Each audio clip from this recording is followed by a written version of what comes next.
Hey everyone. So for this episode, we decided to go ahead and record a whole bunch of drive everything drilling and then a bunch of drop everything drilling. And what I ended up doing was just taking about 3 minutes of each thing. So the drive everything portions first about 3 minutes and then about 3 minutes of trying to drop everything that we could. The drop section, we're working on kind of like a shovel style drop, which you see a lot in the pro game now. So open paddle face, a bit of slice on the ball, but not trying to impart a whole lot of crazy spin and trying to keep a really nice big arc on the ball. So I'm going to go ahead and play the video, and then I'll talk over some things that are going on as I see them, and then I'll give some final thoughts at the end, most likely. So here we go. So this is the drive everything portion, and the little ball tubes there, like Dennis just hit that very first volley. The idea is that we're trying to get those volleys. The person that at the NVZ is trying to volley these at angles or deep. If they can get the angle on us, then they're gonna get the angle on us. And as you can see, I put that drive just high enough Dennis could get a good angle on it. It dipped down a little, but not nearly enough. So that's going to be kind of a theme of this whole thing, is that these drives, if they really dip, like this one, right? So Dennis tries that same kind of swinging volley and it doesn't work because Carlos's drive dipped so much more. And that is the problem with trying to drive a ball you can't drive. Here we go again. So that gets so much dip that it's actually hitting the net cord and then causes Dennis a bit of a problem. So you'll notice, obviously, if you look at this setup with Dennis on the odd side of the court, feeding us both from there, Carlos is working a drive that actually makes a lot more sense from the court dimensions. He can hit this ball harder and have it dip a lot more. I'm going primarily, obviously, as a lefty especially, I'm going for kind of an inside out, up the line drive. And there's just not a lot of margin for error on that shot with that particular angle for me. I really have to get the top spin just right for that ball to really dip enough to cause Dennis a problem. You'll notice what's going to start happening. You'll see Carlos hitting some two-handed backhand drives, and that's a really good angle for him. He's got to hit inside out on his forehand, but he does have a lot more space to work in. Once he starts using the 2E on the backhand, he really actually can get that ball to dip in a hurry on Dennis up at the net. Here is one example. So you notice that's dipping down a little bit, and then he can go inside out with the forehand. I have to drop that ball, it's too low, and then as you see, I don't know if this one actually hit in or not, but it was really close. Again, Dennis is able to roll that ball, a little backhand flick roll thing. Flick, roll, whatever you want to call it. It's probably more of a flick. Let's see if I can get him to do that again. Okay, so he's just poking that. And then he can roll or flick that drop, or that I tried to hit right to the angle. There is a really good dipping backhand. Let's watch that one more time. And this is the end of the previous. Yeah, I think Dennis might have just tagged a line on that. So watch this. That is definitely dipping below the net, right? Now Carlos didn't move in on that. We're not exactly working that yet in this point, but you notice where this ball lands. That's given Carlos a really low ball to work with, right? Which is one of the trippy things and the difficult things about drive-drop combo. We teach people that a lot now. Oh yeah, you know, drive your third and drop your fifth. The only issue with that can be that if somebody actually has a good volley on their fourth, then you're getting a very, very low ball to deal with, which can be problematic. So let's watch that.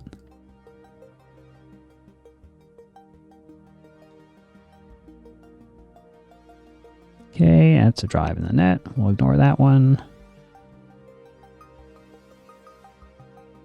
Yeah, now see, that's a great example of a pretty high ball. I didn't hit a good drive there.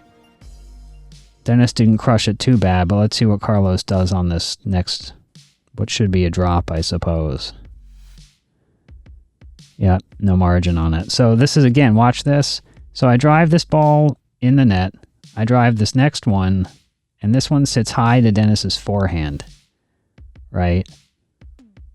That just gives Carlos, I mean, Dennis didn't like crush that or anything, but he gave Carlos a kind of tough ball to work with. This can be the real danger of the drive drop, right?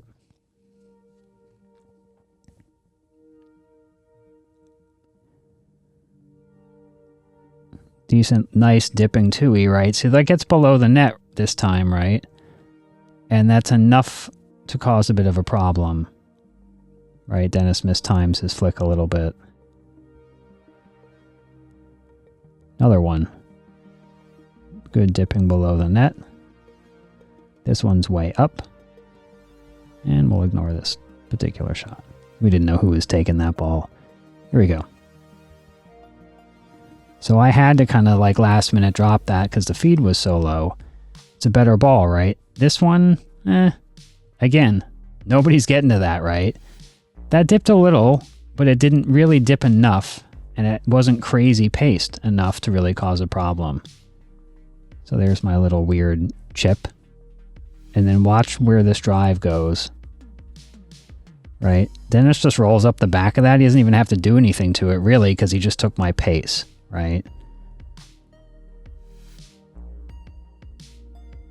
Yeah, just a little low. Here he goes. Carlos goes inside out again. That's a nice shot. Good dip. And yeah, that causes a problem for the person at the net potentially. Another 2E in the net. Bad setup. Here we go.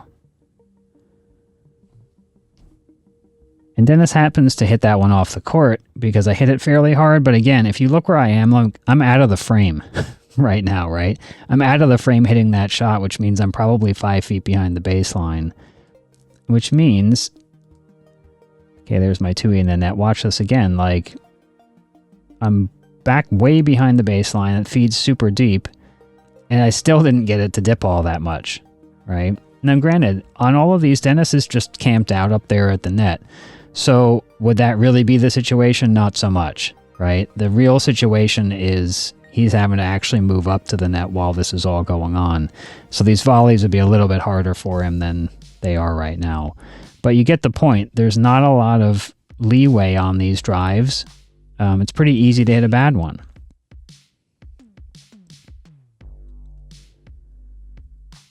Yep, so not a lot of dip on that one, but the roll's a little mistimed.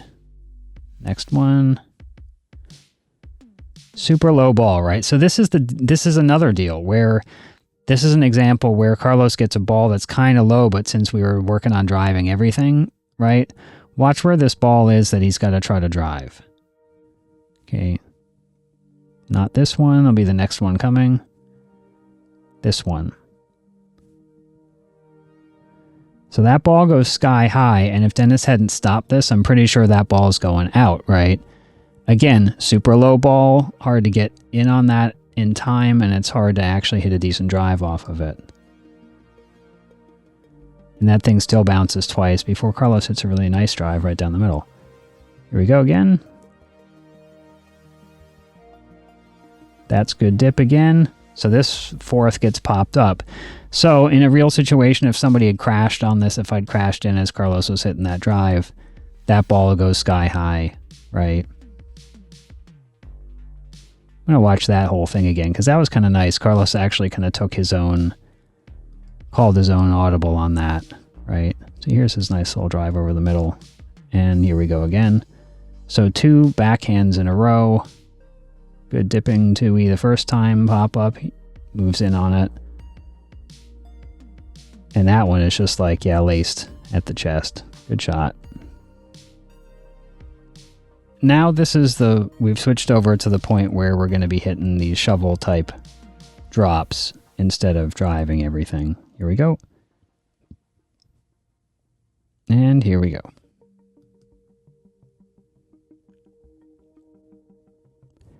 So you notice on that one, Dennis is still having to hit up on it, right? That one's just going to bounce, right? He's got to watch that thing bounce.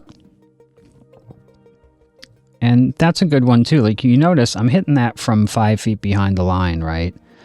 Which was quite on purpose. We're trying to let these get pretty low because with that super open kind of paddle face with this slice-ish, shovel-ish drop, it means we're able to hit it from pretty far back in the court.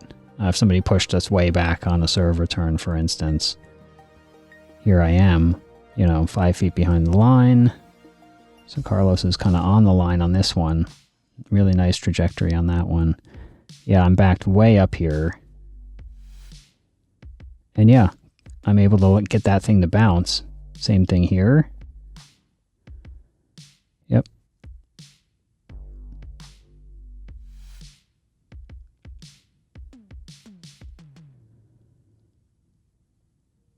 Yeah, and even though these are, Dennis has taken these all... Okay, yeah, Dennis was taking all those out of the air. He's not exactly able to crush them, right? Maybe he could have crushed those last two a little bit more than he did. But he's still having to roll them, which is the main point, right? And we're not giving him any pace to work with on these.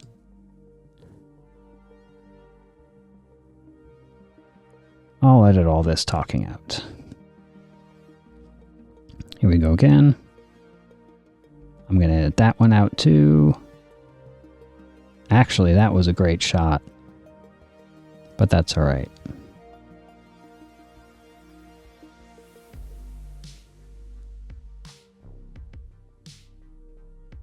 Here we go. Nice follow through on that. That's a sneaky, slightly topspin one. And that's more of just a reset drop. There we go. See that one? That's a good example. I need to still work on this in terms of getting my paddle below the ball a little bit more. That one I was kind of even with the ball, which I tend to do sometimes on my slice drops.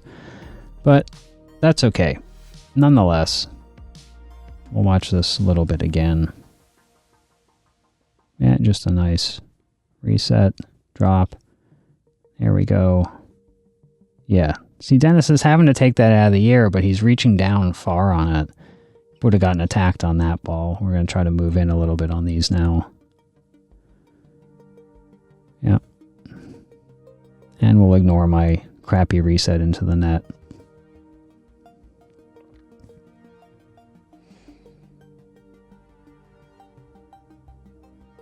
Here we go. That's a really great trajectory. We'll ignore this one because I'm sure that's in the net. Yep. Let's try this one. I think this one's a little better. Yep. Again, I don't mind if somebody's having at the net is taking these out of the air. I don't really care. It's fine. I just want them to have to swing up on it. If they have to step back, that's even better. Yeah, a little high ball in the mid-court. That was out. So we're good on that.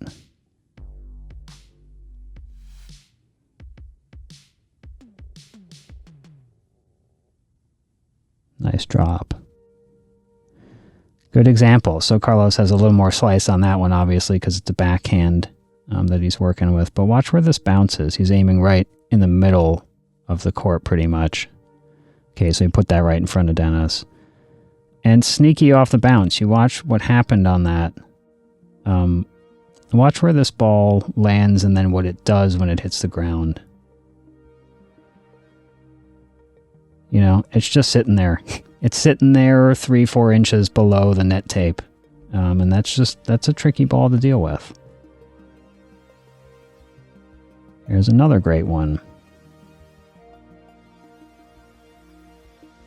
That was going out. So yeah, these shovel drops, slice drops are just, here's another decent one. They're just slow swing, fairly simple mechanics. And yeah, if I'd actually come in on that, I wouldn't hit it in the net. But my point just being on all of this stuff, when you come in on these, you've just got a lot more time to work with. The drive thing can just be very, very binary. It's kind of like you hit a very good one and you're able to do something with that. Maybe the person up at the net makes an error and you're good to go. But conversely, if you hang one of those up, the person at the net now has a lot of power that you've given them, which they can just push somewhere else on the court, and they can make your fifth shot either very, very difficult or impossible because they hit their fourth right off the court somewhere. So just something for us to consider is the drop really gives us time, and it's my belief, maybe people disagree with me, but it's my belief that a questionable drop is not as bad as a questionable drive. That questionable drive is really going to get you in trouble against somebody who's at the NVZ that actually has good volleys. So that's what I got for today.